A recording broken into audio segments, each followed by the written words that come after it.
In the lush wetlands of the Okavango Delta in Botswana, a pod of 12 hippopotamuses led by an elderly matriarch named Nala moved slowly through the murky waters and papyrus reeds. The delta stretched endlessly, a maze of channels, lagoons, and islands where the water sparkled under the African sun. Within the pod were two particularly close hippo calves. Bakari, a healthy 2.5-year-old male, and Zuri, a smaller 2-year-old female who was very intelligent and sensitive. Bakari and Zuri were not biological siblings, but their friendship had been bonded since Zuri was born. Bakari always protected Zuri from the more aggressive young hippos, while Zuri taught Bakari how to find the sweetest water plants. The two calves often played together, diving beneath the surface, splashing with their tails, and always resting side by side on the muddy banks during the scorching midday heat.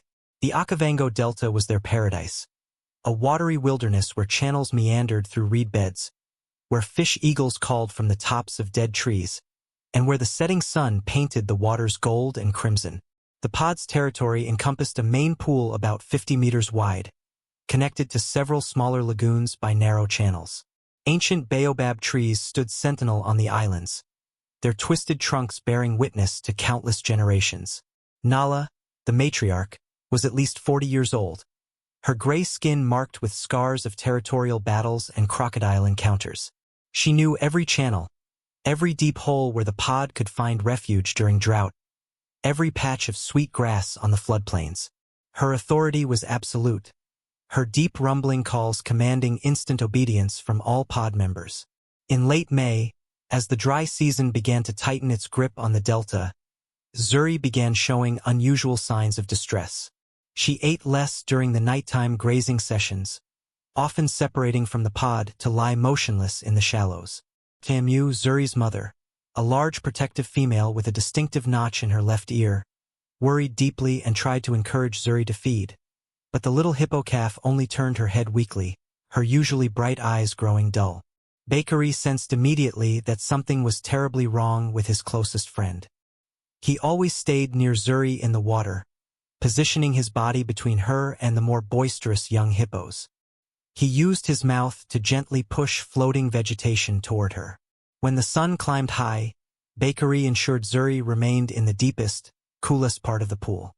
By the 5th day, Zuri's condition had deteriorated dramatically. She began coughing, terrible racking coughs that shook her small body and sent ripples across the water. Her breathing became labored and wheezy, each breath seeming to require enormous effort. Her eyes grew dim, losing their sparkle, and her skin took on a grayish, unhealthy pallor. Her body temperature rose dangerously high. Tamu grew more anxious with each passing hour.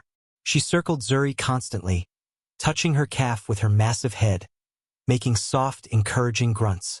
But as a mother hippo, Tamu faced an impossible dilemma. She had another younger calf, barely 6 months old, who still depended entirely on her milk and protection. The harsh mathematics of survival in the wild allowed no room for sentiment. On the morning of the 6th day, when the first golden rays of sunlight broke through the acacia trees and painted the mist in shades of amber and rose, Zuri could no longer stay afloat properly. She sank to the bottom of the shallow area, lying on the muddy substrate, her head barely breaking the surface. Her breathing became rapid and shallow, each exhalation creating small bubbles. Nala, with 4 decades of wilderness experience, knew Zuri was in critical condition. The old matriarch had seen sickness before, had watched young hippos succumb to diseases. She understood the brutal calculus of nature. The pod faced challenges requiring immediate attention. The water level was dropping daily as the dry season intensified. Soon they would need to move to deeper waters, a journey through shallow channels where they would be vulnerable. The old matriarch made the most agonizing decision. The pod had to continue their migration. This was nature's harsh law. A hippo pod could not stop for one individual, no matter how heartbreaking. The survival of the many outweighed the survival of the one. Nala began leading the pod away, her deep grunts echoing across the water, a sound both command and farewell. Tamu turned back repeatedly, her large eyes fixed on Zuri's form. The mother hippo's distress was palpable, her grunts growing more plaintive. But finally, she had to follow. Her responsibility to her younger calf outweighed everything else. Each adult hippo submerged and moved through the channel one by one, their massive bodies creating waves that washed over Zuri. The young hippos followed, casting confused glances back. Slowly, the pool emptied, leaving Zuri lying alone, barely conscious. Her breathing labored. But one did not go. Bakery stood rooted beside Zuri, his sturdy legs planted firmly in the mud. Amani, Bakery's mother, turned back and called to her son. Her call was both command and desperate plea. But Bakery only shook his head slightly and stepped closer to Zuri. He used his snout to gently touch her head, a gesture that said he would not abandon her. Finally, Nala let out an authoritative bellow, ordering Amani to leave immediately. The command was absolute. Amani looked back at her son one last time, eyes reflecting anguish, then reluctantly submerged and disappeared. The pod's sounds faded, leaving heavy silence. Bakery stood alone beside Zuri, a 2.5-year-old calf facing the biggest decision of his life. Every survival instinct called him to chase the pod, but friendship kept him rooted. The water around them was perfectly still, reflecting the blue sky like a mirror. Zuri lay motionless, only her nostrils and the top of her head breaking the surface. Each breath was a monumental effort. Bakery positioned himself so his body blocked the direct sunlight, creating shade. When Zuri coughed, he gently rubbed his head against her neck. When Zuri moaned, Bakery placed his snout on her head. The first afternoon passed in tense silence, broken only by Zuri's labored breathing and occasional coughs. No food, no pod, no safety. Just 2 hippo calves, one dying, one standing guard. The sun beat down mercilessly, heating the water. Bakery periodically moved to deeper water to cool himself but always returned quickly. When the sun set, painting the sky in brilliant shades of orange and red, Bakery looked toward the channel where the pod had disappeared. He could swim after them. He could survive. But he looked at Zuri, the friend who had been his constant companion, who had shared every adventure. He looked at her small form, so still, so vulnerable. Bakery made his decision. He would stay no matter the cost. The first night brought a terrible ordeal. The temperature dropped significantly. The water grew cold. Bakery moved closer to Zuri, trying to share warmth. But the greater danger came from predators prowling the darkness. Around midnight, the distinctive calls of lions echoed across the floodplain. The sound sent primal fear through Bakery's veins. Lions were the hippo's most dangerous terrestrial predators. Bakery's eyes widened in terror, his ears swiveling to track the sounds. Then came the spotted hyenas, their whooping calls and eerie laughter carrying across the night. 3 hyenas appeared at the water's edge, their eyes reflecting the moonlight with an eerie green glow. They could smell weakness, smell death approaching. Bakery reacted instantly, his fear transforming into protective aggression. Despite being only a calf, he was still a hippo, with powerful jaws and considerable weight. He surged partially out of the water, opening his mouth wide to display his growing tusks. He made the loudest, most aggressive sounds he could produce and splashed violently, creating tremendous commotion. The hyenas hesitated, pacing along the shoreline. They could see Zuri's motionless form, but Bakery's display gave them pause. A young hippo could still inflict serious injury. After several tense minutes, the hyenas moved away, though their calls continued to echo. Bakery dared not rest or sleep. He remained vigilant throughout the endless night, his body exhausted, his young mind terrified, but his resolve unwavering. Every sound made him start, every shadow seemed threatening. When dawn finally began to break, Zuri was still alive, still breathing, though her condition continued to worsen. The second day began with fierce thirst and dehydration. Although surrounded by water, Bakery needed to graze. Hippos must leave the water at night to feed on grass. Bakery had not eaten properly in 2 days, and his stomach cramped with hunger. His throat felt parched despite the water surrounding him. More critically, Zuri needed fresh water urgently.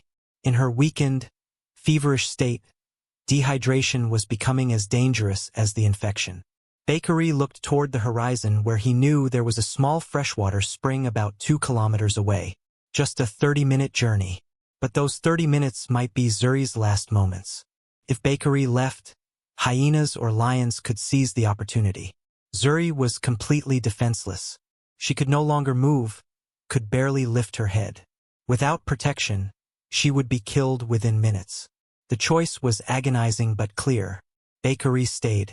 At noon, the sun seemed to burn with vindictive intensity. The water level had dropped noticeably overnight. Bakery used his mouth to splash water over Zuri's exposed back, trying to keep her skin moist and cool. A hippo's skin is extremely sensitive to sun and can develop painful cracks if it dries out. When Zuri stirred slightly around midday, opening her eyes just a fraction, she looked at Bakery with an expression that transcended species. In that look was recognition, deep gratitude, and even what seemed like an apology. Zuri tried to move her head, to touch Bakery, but she lacked the strength. Bakery responded by gently pressing his snout against Zuri's cheek, a tender touch that conveyed everything words could not. He repositioned his body to provide maximum shade and settled down beside her, their bodies touching, determined to stay with her to whatever end came. On the afternoon of the second day, Bakery's strength was dangerously depleted. The lack of food was taking its toll on his young body. He could no longer stand comfortably, his legs trembling with weakness. He lay in the shallow water, his breathing rapid and shallow. The hyenas returned as the sun began its descent, this time 5 of them. They had been watching, waiting, and they knew both calves were dying. This time they were bolder, more confident. They approached the water's edge, spreading out to surround the pool. Even in his drastically weakened state, Bakery tried to muster one more defense. He forced himself to stand, his legs shaking violently. He opened his mouth and tried to produce an aggressive bellow, but what emerged was a weak sound that convinced the hyenas their prey was finished. The lead hyena took a tentative step into the shallow water. Just then, like salvation appearing from nowhere, a dusty green land cruiser emerged from the acacia woodland. The vehicle bounced over the rough terrain, heading directly toward the pool. Dr. Emmanuel Okoro, a Nigerian wildlife veterinarian with 12 years of experience working with the Botswana Wildlife Department, was conducting a routine survey. Through his binoculars, he had spotted an unusual concentration of hyenas. What he saw when he focused made his heart clench. 2 hippo calves, one lying motionless, clearly dying, and one standing over the first in a protective stance despite obviously being in critical condition himself. Hyenas circling. It was a scene of tragedy unfolding in real time. Emmanuel immediately accelerated, leaning on the horn, producing a long, loud blast. The hyenas scattered instantly, loping away across the floodplain, stopping about 300 meters distant to watch. Emmanuel grabbed his satellite phone and called the Okavango Wildlife Rescue Center. He reported quickly, 2 hippo calves, both in critical condition, isolated from their pod, immediate emergency rescue required. Kosi, the rescue coordinator, a Botswana man with 30 years of experience, responded that the rescue team would arrive in approximately 90 minutes. They needed to assemble specialized equipment for handling hippos, even young ones. While waiting, Emmanuel assessed the situation carefully. He could see both calves were severely dehydrated, and the smaller one appeared to be suffering from a serious respiratory infection. He retrieved several large containers of clean water and a collapsible basin. Moving slowly and speaking in a calm voice, Emmanuel set up the basin about 8 meters from the water's edge and filled it with fresh water. Then he backed away to his vehicle and waited. Bakery watched the human with deep suspicion and fear. But Bakery's thirst was becoming unbearable, overriding his natural caution. After several minutes of hesitation, survival instinct won over fear. Bakery slowly, carefully emerged from the water, his legs unsteady on land. He approached the basin cautiously, stopping every few steps. Emmanuel remained perfectly still, not moving, barely breathing. Finally, Bakery reached the basin. He sniffed the water, detecting its freshness. He dipped his mouth into the cool liquid and drank in long, desperate gulps. The fresh water was like a miracle, like life flowing back into his body.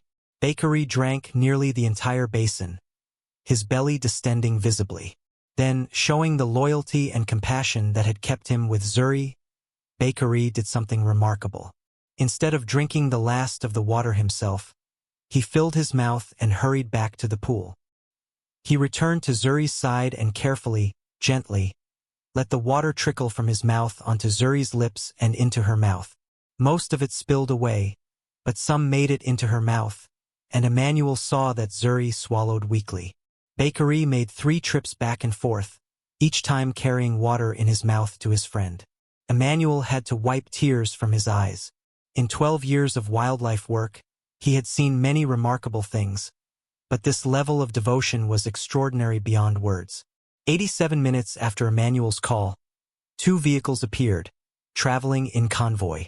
A large white rescue truck with specialized equipment, followed by a land cruiser carrying medical supplies. 4 people emerged: Cosi, Dr. Elena Popescu, the center's chief veterinarian, a Romanian woman renowned for her expertise, and 2 experienced rescue workers named Hippo and Garata. Dr. Elena quickly assembled a tranquilizer rifle while Cosi used a portable thermal imaging camera to assess the calves. The thermal readings showed Zuri's body temperature was dangerously elevated, probably around 41 degrees Celsius, while Bakery's was also elevated at 39 degrees. Dr. Elena made a rapid decision. They needed to tranquilize both calves immediately to safely transport them and provide intensive medical treatment. Moving a hippo, even a young one, without tranquilization was incredibly dangerous. Despite their bulk, hippos can move with shocking speed and their bite force is among the strongest in the animal kingdom. Cosi and Hippo prepared 2 tranquilizer darts while Dr. Elena calculated the precise dosages. Bakery appeared to weigh approximately 400 kilograms, while Zuri was probably around 300 kilograms. The dosage had to be precise because too little would be ineffective, while too much could stop their breathing entirely. They loaded the rifles and took careful aim. Dr. Elena targeted Bakery while Cosi aimed at Zuri. They fired simultaneously. 2 darts flew through the air, one embedding itself in Bakery's thick shoulder, the other in Zuri's neck. Bakery felt the dart's impact, a sharp sting that made him jerk in surprise. His legs began to tremble almost immediately as the fast-acting drug entered his bloodstream. He staggered, his coordination failing. Some instinct made Bakery turn one last time toward Zuri. He tried desperately to move closer to her, his legs no longer obeying properly. His snout reached out, touched Zuri's head one final time in a gesture of infinite tenderness. Then his legs could no longer support his weight. Bakery's front legs buckled first, and he knelt heavily in the shallow water. His body tilted sideways toward Zuri, and slowly, like a great tree falling, he collapsed into the water beside her. Before his eyes closed completely, Bakery saw the humans approaching. Somewhere in his fading consciousness, he held on to hope that they meant help, not harm. The rescue team moved quickly but carefully once both calves were fully unconscious. Dr. Elena ran to Zuri first, her medical training prioritizing the most critical patient. She checked the calves' airway first, ensuring she wouldn't drown. She positioned Zuri's head so her nostrils remained above water, then checked vital signs with practiced efficiency. Dr. Elena placed her stethoscope against Zuri's barrel chest, listening intently. The heartbeat was dangerously weak and irregular, only about 28 beats per minute when it should have been closer to 50. The breathing was labored and wheezy, with crackling sounds indicating fluid accumulation. Severe acute pneumonia with probable pleural effusion, a life-threatening condition. Zuri needed 4 fluids, powerful antibiotics, and oxygen immediately. Meanwhile, Hippo and Garata examined Bakery. His vital signs were also compromised, but less critically so.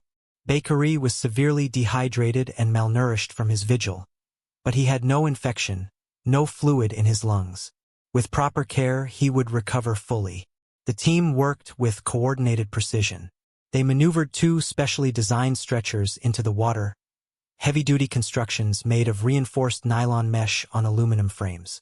Rolling each calf onto a stretcher was challenging work despite the calves being juveniles. Bakery alone weighed as much as 3 adult men. Using manual effort and a portable winch system, they carefully lifted both stretchers and carried them to the rescue truck. The truck bed had been specifically modified for transporting large animals, with thick rubber padding, an automatic misting system, and medical monitoring equipment. Dr. Elena climbed into the truck bed, positioning herself between the 2 unconscious calves. Emmanuel requested permission to accompany them, and Kosi agreed immediately. They would need all the veterinary expertise they could get. The convoy began the long journey to the Okavango Wildlife Rescue Center near Mon. It would be a minimum 3.5-hour drive over rough dirt tracks and sandy paths. Garada drove very carefully, trying to minimize jolts and bumps.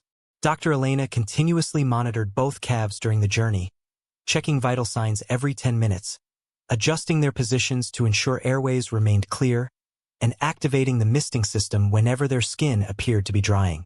About 70 minutes into the journey, while crossing a particularly rough section, Dr. Elena detected alarming changes in Zuri's condition.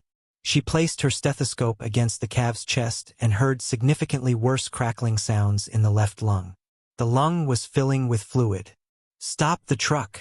Dr. Elena shouted, pounding on the cab roof. Garada immediately pulled over. "Pleural effusion is getting worse," Elena explained. "I need to get oxygen into her immediately or we'll lose her." Working swiftly in the back of the stationary truck, Dr. Elena retrieved a portable oxygen cylinder. She placed the mask near Zuri's nostrils and adjusted the flow rate to deliver pure oxygen. The oxygen saturation monitor began showing improved readings within minutes. Meanwhile, something unexpected happened. Bakery began showing signs of emerging from the tranquilization earlier than anticipated. His eyelids fluttered, one leg twitched, and he made a small sound. When his eyes opened, even just slightly, he somehow sensed Zuri nearby. Bakery stirred, tried to move, panic evident in his drugged movements. When he caught sight of Zuri through the transparent mesh partition separating the 2 stretchers, he became more agitated, letting out weak but increasingly insistent calls. Dr. Elena made an immediate decision. "Remove the partition," she ordered. "Bring him closer to her." Hippo hesitated. Standard protocol was to keep rescued animals separated. But Elena was the senior veterinarian. She understood something profound was at work here. "Do it now," Elena insisted. "That calf stayed with her while dying himself. He needs to know she's alive and being helped." Hippo and Emmanuel quickly removed the mesh partition and carefully slid Bakery's stretcher closer until it was right alongside Zuri's. Bakery immediately, even in his sedated state, reached out with his snout and touched Zuri. His muzzle rested against her head, and feeling her warmth, feeling her breathing, Bakery visibly relaxed. His struggling ceased, his breathing slowed, and he lay still, peaceful. The entire rescue team stood silent for a long moment, watching this extraordinary display. Kosi, who had worked in wildlife rescue for 3 decades, found his eyes welling with tears. Dr. Elena had to swallow hard several times. Emmanuel said softly, "In all my years, I have never seen anything like this. This is not just instinct. This is love. Real, genuine love." The convoy continued its journey with renewed purpose, everyone determined to save both calves as a testament to the extraordinary bond they shared. The remaining hours passed with constant monitoring, adjustment of oxygen flow, checking vital signs, and ensuring airways remained clear. When the rescue truck finally rolled through the gates of the Okavango Wildlife Rescue Center at 10 minutes past 8 in the evening, darkness had fallen, but the facility blazed with light. The medical team had been alerted and prepared. Zuri's stretcher was taken directly to the intensive care facility, a specially designed area with a shallow pool allowing the hippo to be partially submerged while receiving medical treatment. She remained completely unconscious, her condition critical. The medical team, led by Dr. Elena and assisted by 2 specialist nurses named Caletso and Mfo, worked with intense focus. They gently maneuvered Zuri into the treatment pool, supporting her so her head remained above water while her body was submerged. Calypso immediately began setting up monitoring equipment, heart rate monitor with waterproof sensors, pulse oximeter, and a rectal thermometer to continuously track core body temperature. Dr. Elena performed a rapid but thorough physical examination. She then ordered portable X-ray equipment brought to the pool to image Zuri's chest without having to move her. Bakery was supposed to be taken to a separate recovery area. But when handlers tried to lead his stretcher away, Bakery, despite the lingering effects of tranquilization, resisted violently. He thrashed on the stretcher, vocalizing loudly, his distress evident and growing. Dr. Elena, overhearing the commotion, made another departure from standard protocol. "Bring him to the adjacent pool," she called out. "He needs to see her." The facility had 2 treatment pools side by side, separated by a thick transparent acrylic wall. Bakery's stretcher was brought to the second pool, and he was carefully helped into the water. The moment he was in water again, he seemed to gain strength. He paddled to the acrylic wall immediately. When Bakery saw Zuri through the transparent barrier, saw her lying in the adjacent pool with humans working around her, he stopped struggling. He positioned himself against the wall, his snout pressed against the acrylic, his eyes fixed on his friend with unwavering intensity. The X-ray results appeared on Dr. Elena's tablet screen. The image showed a large, ominous shadow obscuring most of Zuri's left lung. Acute bacterial pneumonia with significant pleural effusion. The infection had triggered massive inflammation, filling the pleural space with fluid that compressed the lung. "We need to drain the effusion immediately," Dr. Elena announced. "She's drowning in her own fluids. Calypso, prepare for thoracocentesis. Info, draw up broad-spectrum antibiotics." The team moved with practiced efficiency. Dr. Elena performed the pleural drainage procedure with expert precision, carefully inserting a catheter through Zuri's chest wall. Slowly, carefully, she withdrew the fluid, watching the collection container fill with yellowish, cloudy liquid. Over 15 minutes, Dr. Elena removed approximately 400 milliliters of fluid from Zuri's chest cavity. The effect was almost immediate. Zuri's breathing visibly improved, becoming deeper and more regular. Her blood oxygen saturation levels began climbing toward normal ranges. Next, Dr. Elena inserted an intravenous catheter into a vein in Zuri's leg. Through this lifeline, they began administering 4 fluids to combat dehydration, powerful broad-spectrum antibiotics to fight the infection, anti-inflammatory medications, and fever reducers. Throughout the entire procedure, Bakery watched from his pool. Each time Zuri moaned or moved, Bakery responded, placing his snout against the wall, making soft sounds that seemed designed to comfort her.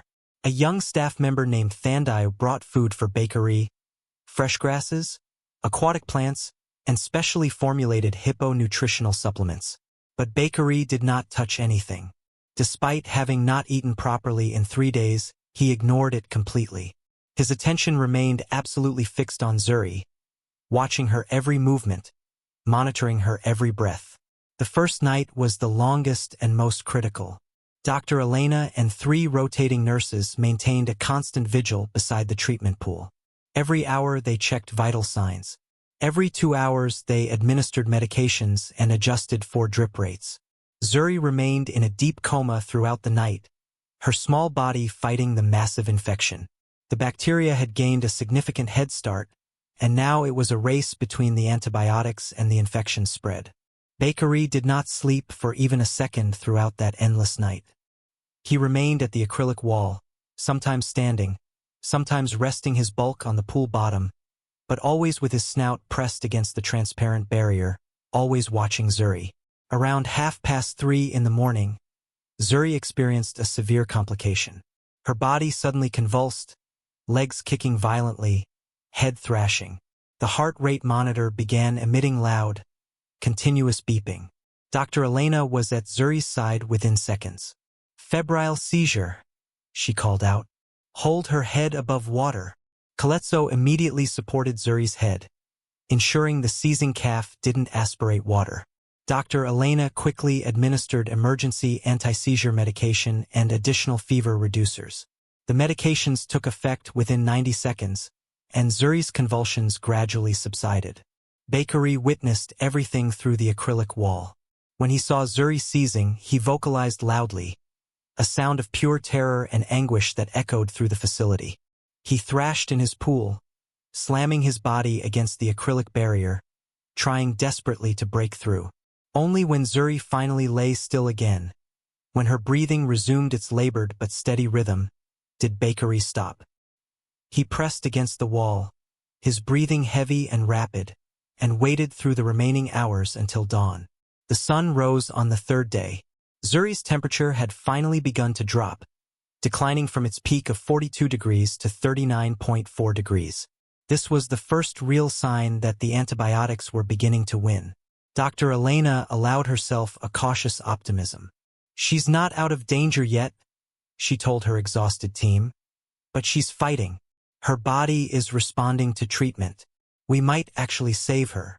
However, Zuri remained unconscious, locked in a deep coma. Dr. Elena explained that this was not unexpected. Zuri's body had endured tremendous trauma. She might remain comatose for days as her body focused on healing. On the afternoon of the third day, Dr. Elena made a compassionate decision that violated every protocol. She knew it was risky, but she trusted her instincts about the extraordinary bond between these two calves. "Open the gate between the pools," she ordered. "Let him go to her." Several staff members protested, but Dr. Elena overruled all objections. "That calf stayed with her while dying. He's earned the right to be beside her now." The water gate was slowly raised. Bakery needed no encouragement. The moment the passage appeared, Bakery moved through it, swimming directly to Zuri's side. He approached with remarkable gentleness. Bakery positioned himself right beside Zuri. He extended his snout and very gently placed it on Zuri's head. He held it there, not moving, just maintaining contact. And then, the miracle everyone had been hoping for occurred. Zuri moved. It was barely perceptible at first, just the slightest twitch. But then her head turned very slowly, by just a few centimeters, toward Bakery. Her eyelids fluttered, trembled, and then, with enormous effort, slowly opened. Zuri's eyes were dim and unfocused at first, but they sought and found Bakery. She recognized him. Even in her severely compromised state, she knew her friend was beside her. Zuri's mouth opened slightly, and she produced a sound, barely audible, weak and thin but unmistakable. A call of recognition, of relief. Bakery responded immediately with his own call, voice trembling. He very carefully positioned his head, so his forehead touched Zuri's forehead. An intimate gesture these two calves had shared countless times. They stayed like that, foreheads touching, breathing each other's breath, while tears streamed down Dr. Elena's face. The hardened wildlife veterinarian sobbed openly. Calypso and Mfo embraced each other and cried. Thandai, watching from the observation window, broke down completely. Emmanuel removed his glasses to wipe his eyes. Every person present understood they were witnessing something extraordinary. This was the moment that made everything worthwhile. The moment life triumphed over death. The moment love proved stronger than nature's harsh rules. Zuri's full recovery was not immediate. It took another 4 days before she fully regained consciousness and awareness. But from the moment she first opened her eyes and recognized Bakery, her condition improved steadily. Her temperature normalized, the infection retreated, the fluid in her lungs was absorbed, and her appetite slowly returned. Bakery was allowed to remain with Hippopotamus throughout her recovery, and his presence seemed as therapeutic as any medication. For the first time since arriving at the center, Bakery finally agreed to eat. He would chew grasses and aquatic plants while keeping his body positioned beside Zuri, always maintaining some physical contact. By the end of the first week, Hippopotamus could sit upright. The movement was slow and required effort, but she could maintain her position without support.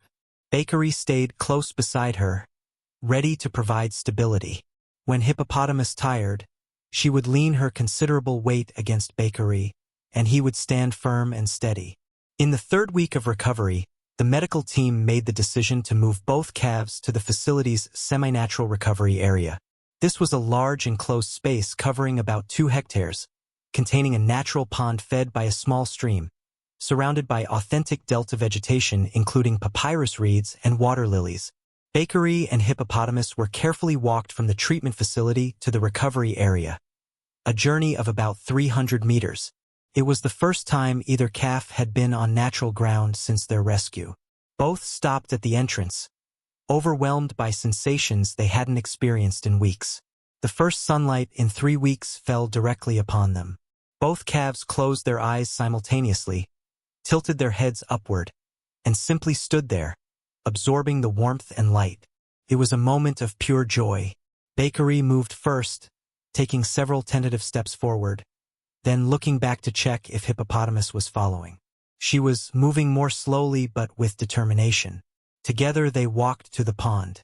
Bakery waded in first, testing the water. Satisfied it was safe, he turned back to Hippopotamus and made a soft, encouraging sound. Hippopotamus joined him, stepping carefully into the water, and the moment she was fully submerged, she sighed audibly. This was home. This was where hippos belonged. They swam to the center together, and for the first time since their ordeal began, they played. Bakery surfaced and used his mouth to splash water at Zuri. She responded in kind, creating a small fountain that sparkled in the sunlight. Day by day, Hippopotamus grew stronger. Her steps became firmer, her calls louder. She began running around the pond, Bakery running beside her, 2 young hippos rediscovering the joy of simply being alive. But every single night, when darkness fell and stars appeared overhead, Bakery and Hippopotamus settled together at the pond's edge, their bodies touching, Bakery's head resting protectively beside Zuri's, exactly as they had positioned themselves during those terrible days in the drying pool when death had circled them. In the second month, Dr. Elena and the team began planning for reintegration, the process of returning the 2 calves to their original pod. Kosi used GPS collar data to locate Nala's pod. The data showed the pod had moved approximately 40 kilometers north, now occupying a large permanent pool near the More Emmy Game Reserve. The reintegration team made a reconnaissance trip.